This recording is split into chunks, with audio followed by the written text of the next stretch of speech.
We're in for an absolute treat.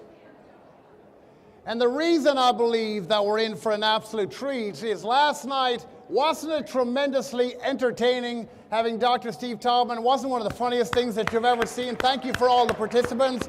It truly was amazing. But today he's going to use as an analogy or a metaphor for the training that he's going to do here today. He's going to take that entertainment and broaden it into greater education, into something that you can practically use to change your life in the same instant in which they change behaviors for them, so that you can become and realize the full potential that's already within you, or you can plant new potential within you. Let's get on our feet and give a huge, warm round of applause for Dr. Steve Taubman.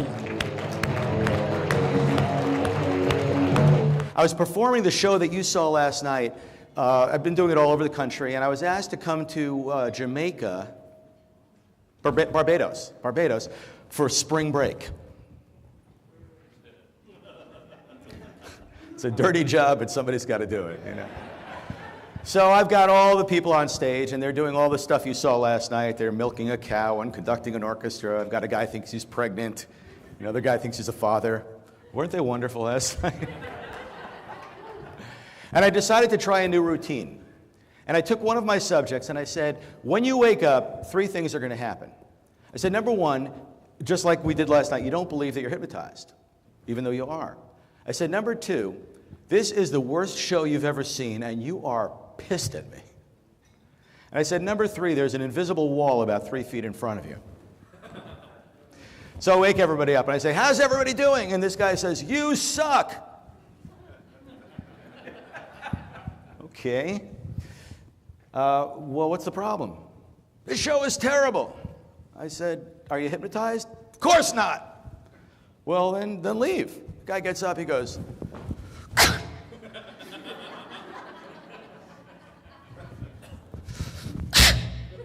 and he does this 3 or 4 times.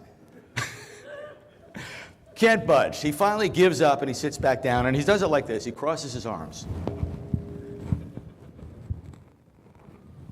I look at him, I said, what's going on? He says, nothing.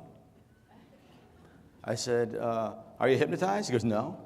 Are you enjoying the show? No. Oh, then why aren't you leaving? He goes, I'm not going to give you the satisfaction.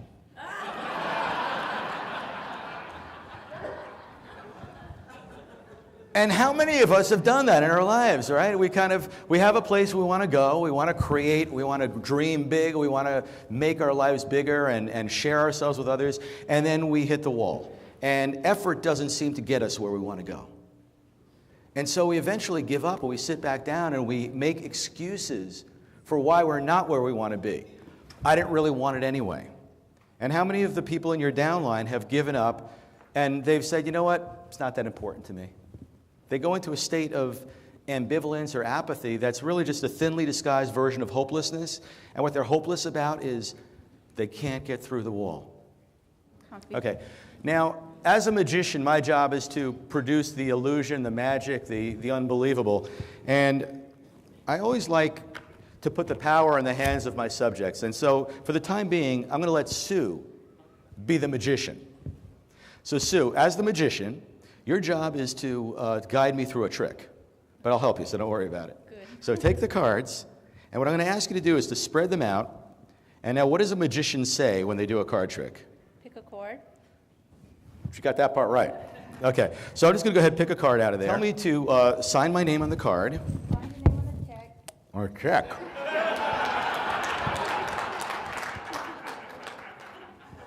You could tell I'm in a network marketing group here.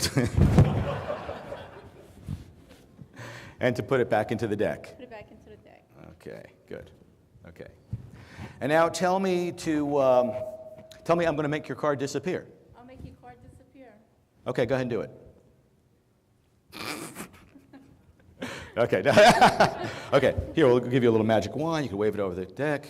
Abracadabra, good, beautiful. Bingo. Okay, now, look through and find my signed card.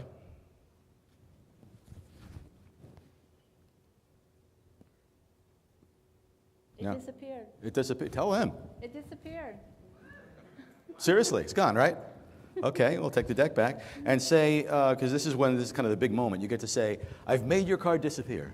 I made your card disappear. And now this is my favorite part, say, that's because That's because I'm sitting on it.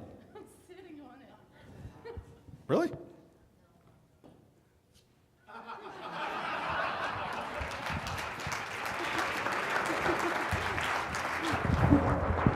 I think there are a few reasons that magic is powerful. One is that it reminds us that nothing is impossible, right? A lot of what looks effortless is the sum total of practice and the sum total of thought. And there are so many things that go into being able to create what's a quote-unquote effortless experience. And that's true in your network marketing business too. But the third reason that I think magic has such power to us and so important in our lives is because magic creates a moment of astonishment. Most of us have a nonstop tape loop going on inside of our heads. This is who I am, this is what I believe, this is what I do, this is what I can do, this is what I can't do. And it's this constant churning of thought that keeps us only using 12% of our minds.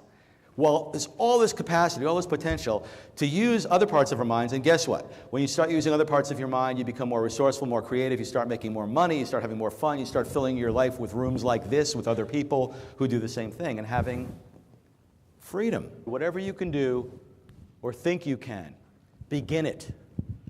Boldness has genius, power, and magic in it. That's my story. Thank you.